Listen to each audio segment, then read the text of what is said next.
There's been an assassination in Iran which threatens to escalate the war in Gaza to the entire region. Here is what has happened. Hamas has confirmed that its political leader Ismail Haniyeh has been assassinated while staying in Tehran, Iran. The 62-year-old was killed in an airstrike, and he is the most senior Hamas official to be killed since the war started. You remember in April, there was news that an airstrike in Gaza killed 3 of his sons and 4 of his grandchildren.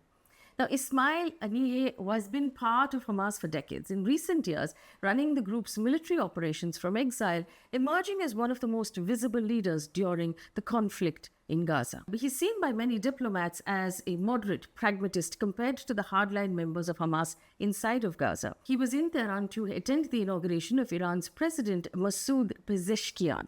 He also met with Iran's supreme leader while he was there. Now, while Hamas blames Israel for the attack, Israel has not taken responsibility, at least at the time we recorded this video. But I must remind you here, now, during the devastating October 7th attack that Hamas carried out in Israel, killing more than 1,200 people, Israel vowed to kill many leaders of Hamas, including Ismail Haniyeh. Why does this killing matter right now? 2 reasons. One, the timing and the location. Let's take a look at the location. Because this happened on Iranian soil, it's a possible destabilizing factor in a conflict already on the verge of escalating into a regional war. Iran is looking at revenge because it happened on its soil. Secondly, the timing. It throws into question the future of any possible Israel-Hamas negotiations, since Haniyeh was instrumental in the Gaza ceasefire hostage talks. His assassination, according to CNN, complicates talks for its mediators as well. Before we go any further, let me tell you who Ismail Haniyeh was. He was born in 1963 in a refugee camp. His parents were both refugees after they were expelled from Ashkelon, which later became the Israeli city of Ashkelon. Now, he joined Hamas in the 1980s around the first Intifada, or the uprising, which when he was in university, and he was an early advocate of Hamas entering politics. He's been imprisoned several times for his participation in that uprising before being deported to southern Lebanon, where he met with other leaders of Hamas and with leaders of Hezbollah. Now, returning to Gaza, he steadily climbed the ranks in the following decade, and he was part of the secret leadership, or the secret collective leadership of Hamas in 2004. Now, after Hamas won elections in the Palestinian Legislative Council in 2006, Ismail Haniyeh became Prime Minister of the Palestinian Authority government, but not for long. He was dismissed a year later by the president because of tensions between those factions and a refusal of the international community to recognize Hamas or work with it, because Hamas was considered a terror organization by most of the world. He is, in fact, the only prime minister to have taken office after securing a popular mandate in an election. Now, even though he's regarded as a Hamas leader in Gaza for many years, he didn't become the group's overall political leader until 2017.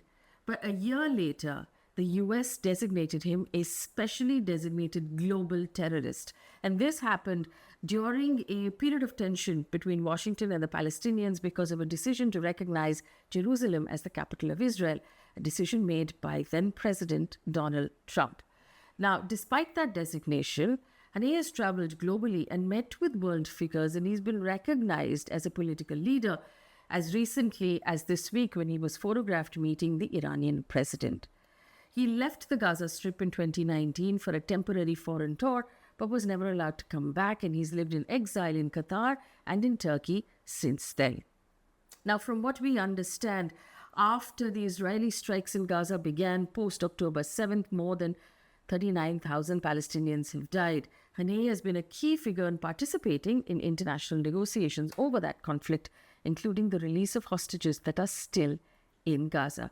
He's traveled on diplomatic missions to Iran and Turkey during the ongoing Gaza war, meeting with both Turkish and Iranian presidents. Now, he's also shown willingness to reach an agreement with Israel if they withdrew from Gaza. A lot of the voices and the reports right now internationally say the fact that he has been assassinated draws into question any sort of negotiations. Qatar, for example, who was a main mediator in these negotiations, has now questioned Israel's seriousness, effectively saying, how can the mediation succeed when one party assassinates a negotiator on the other side. Israel, like I said, has not officially responded to any of it. So the entire negotiation now comes under a shroud. In the meantime, though, Iran is vowing revenge, and this draws a question and a dark shadow over the entire region. Ayatollah Sayyid al-Khamenei, who is the leader of the Islamic Revolution in Iran, has issued a statement where he has vowed revenge for this assassination. If we take a look at what the global community is saying at this point, China, for example, the foreign ministry has said that this incident could further lead to regional instability. In Europe, European leaders are yet to publicly react to the news, but a senior EU official has spoken saying that this is cautioned possible escalation.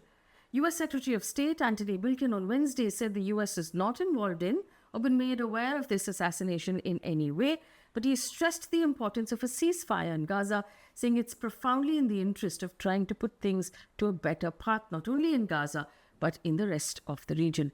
While the global community is concerned that this one action could lead to more instability, Israel has not taken responsibility. What it does effectively is put the people of Gaza further away from any form of normalcy, for any sort of form of peace, as the catastrophic attacks that it's facing continues every day.